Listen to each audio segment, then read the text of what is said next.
Hi friends, welcome to Nifty analysis for 22nd September 2025. మన Friday ఏదైతే levels అనుకున్నామో 25,390 దాని బిలో నిఫ్టీ ట్రేడ్ అవ్వడం స్టార్ట్ అవుతే ఒక సెల్లింగ్ ప్రెజర్ బిల్డ్ అవ్వచ్చు అన్నట్లు. అదేవిధంగా 25,300 మినిట్స్ క్యాండిల్ బ్రేక్ అయింది. ఆ రోజు మనము 25,280 లెవెల్ అనేది టచ్ అవ్వడం జరిగింది. ఈ బేసిస్లో ఈరోజు ట్రేడ్ సెటప్ ఒకసారి చూస్తే మార్కెట్ అనేది సెల్ అండ్ రైజ్ మోడ్లోకి వచ్చినట్లు కనిపిస్తుంది.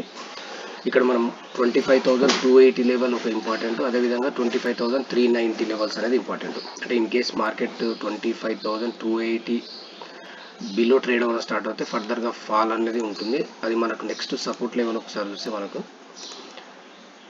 25,150 లెవెల్ ఆ రేంజ్ టచ్ అవ్వడానికి ఛాన్స్ ఉంది. అంటే ఓవరాల్గా అది మనకు మార్కెట్లో కొంచెం సెల్లింగ్ ప్రెజర్ బిల్డ్ అవుతూ వచ్చింది.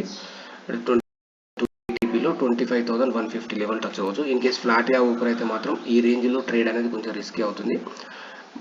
అగైన్ 25,390 లెవెల్లో మనకి ఏదైనా బేరిష్ ప్యాటర్న్ ఫామ్ అయితే ఒక షార్ట్ ఇనిషియేట్ చేయొచ్చు.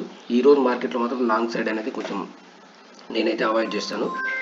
అదేవిధంగా బ్యాంక్ నిఫ్టీ ఒకసారి చూస్తే మనకు బ్యాంక్ నిఫ్టీలో మనము ఏదైతే 55,750 లెవెల్ అనేది ఒక స్ట్రాంగ్ రెసిస్టెన్స్గా ఉంది. అంటే మనకి ఏదైతే జోన్ ఉందో 55,360 నుంచి 490 లెవెల్ అనేది ఒక నో ట్రేడ్ జోన్ కింద కన్సిడర్ చేయాలి. ఎప్పుడైతే 55,360 బ్రేక్ అయితే ఫర్దర్గా డౌన్ సైడ్ మూవ్ ఉంటుంది. అది 55,000 లెవెల్ టచ్ అవ్వడానికి ఛాన్స్ ఉంది. ఈవెన్ బ్యాంక్ నిఫ్టీ ఆల్సో మనకు సెల్ ఆన్ రైజ్ మోడ్లో ఉంది. ఈ లెవెల్స్ అనేది మార్క్ చేసుకొని మనకు అక్కడ ప్రాపర్ ప్రైస్ యాక్షన్లో ట్రేడ్ అనేది ఇనిషియేట్ చేస్తే బెస్ట్ ఉండడానికి ఛాన్స్ ఉంది. దట్టు ఇది మనకు మంత్లీ ఎక్స్పైరీ వీక్, కొంచెం కాషియస్గా ప్రాపర్ సెటప్తో ట్రేడ్ చేస్తే మనకు బెస్ట్ ట్రేడ్ సెటప్ అవడానికి ఛాన్స్ ఉంది.